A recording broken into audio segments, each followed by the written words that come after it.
Hi, everybody. A very good evening.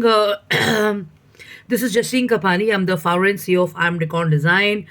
We're in the business of designing and manufacturing home and office decor and interior solutions. And I'm the founder and the CEO. And we design, manufacture, and supply home and office decor and interior solutions. So this is a plant that I have, and I'm sharing this at the onset before my introduction because I've made an intention and a pledge to myself to have plants, more plants on my desk and in my space, whether it's the office, whether it's home, or wherever I am working out of, or wherever I am, because I would like uh, pollution and climate control to be under control. So this is something which is easy to do, and it's a good idea to kind of not be so dependent on air purifiers and stuff like that. Of course, when the scene is really bad, it's great to use an air purifier and technology. But if you can have fresh plants like these, Google about 10 of those or 20 of those or even more, which are nature replenishing, or which are kind of climate controlled of and nature friendly and easy to maintain. I would highly recommend you to have plants. Yeah. So this is something which we got fresh. So yes, I'm the founder and CEO of I'm Decor Design. We're in the business of designing and manufacturing home and office decor and interior solutions. And it's the we're kind of close to the end of the year, and Christmas is going to be happening to a lot of people and stuff. So I'm sharing a few habits here, micro habits, because these habits actually consistently, when put in use and stuff, will definitely have a positive effect and improve the overall feeling and the mood and tone of the people around and stuff like that. It's researched.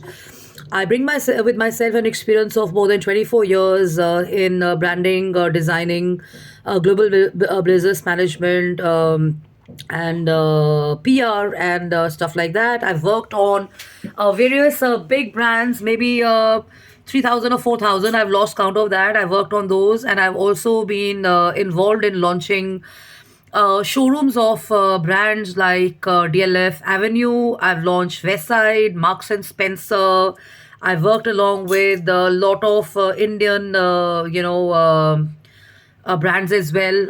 I'm not going to make it a video on retail and my background and stuff, but the rational and science and logic of micro habits, which greatly emphasize, even if you're not into interior solutions or design and architecture, these habits, these little basic habits, which are going to kind of have a definite effects on your mental health, emotional health, and the overall feeling, which is the purpose and the objective of any space. Okay, so let me share these because I've got this in a presentation here. So these are basically captioned as ever wondered why the house is always clean? The reason is that the house is taken care of, or the home is taken care of, or the office is taken care of, and the person or the people living in it set the tone for the cleanliness and the habits and stuff like that. Okay, so we have people from different generations living in. We have seniors, we have grandparents, we have parents, we have children. We may even have pets, and maybe we may even have nephew, nieces, and stuff. Everybody living, or maybe we have a joint family situation, or we only are a couple, or maybe we are single or whatever. So these habits will definitely help you because they help you to keep and maintain a clean space. Doesn't have to necessarily be a home.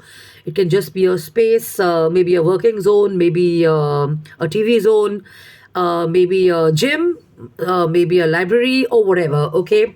So the number one, make the bed daily. Okay. So a lot of people have followed this in military and army and navy and everything, that the moment you wake up in the morning, you have to make your bed.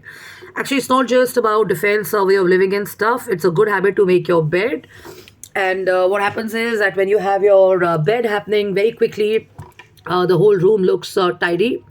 And it only takes a couple of minutes to kind of have a highly creative and a clean space, because it gives you an immediate sense of accomplishment. Okay, so people like me who've had maybe health concerns of maybe a back or a leg or a neck cervical or a tooth or something, and maybe our sleeping habits or patterns have changed, or we are kind of, sometimes sleeping till late or waking up early or whatever, because of whatever reasons. I mean, it depends on how it is. But the point is this, that keeping your bed clean helps. And what I do in certain cases is, I'm sharing this, which many people don't approve of, but I mean, I can't clean my bed because various reasons I've already shared. So what I do is I sleep on my bed cover. Yeah. So at first I used to be really embarrassed about it, and I used to think, you know what? I mean, I'm forever making my bed in the night, in the morning, and everything. And then I realized that when there is no discipline around sleeping, and there are these unexpected challenges are coming my way. What do I do? So I shared this with a family friend of mine. I said, you know what I do? I think I'm living in a hostel, or I think I'm living in a place, and I just don't